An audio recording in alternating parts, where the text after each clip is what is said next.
This is a capture race challenge for black. It seems like black is pretty short on liberties and white already has ice base. But this problem is actually quite easy because white is very short on liberties.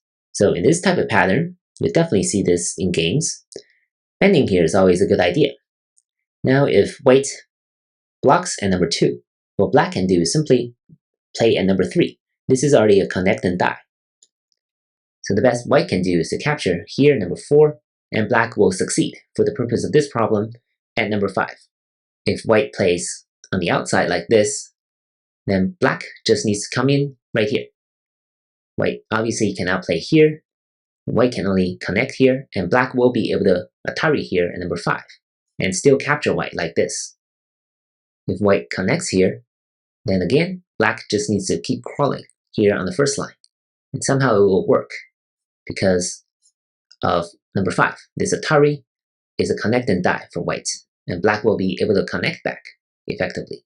If white blocks here, then black can just connect, and all of a sudden this is a 3 liberties on 2 liberties, and black will win very easily. So number 1 will work. Is there another correct answer to this problem? The answer is yes. Black can also play here.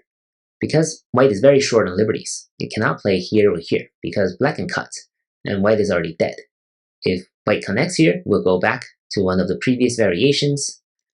If white blocks here, then once again, black can simply Atari. And if white connects, then black can just keep playing the Atari moves and kill white this way. So that is why number 1 here and number 1 here will both work. Overall, pretty easy problem. Hope you found both solutions, and I'll see you in the next problem. Thank you for watching.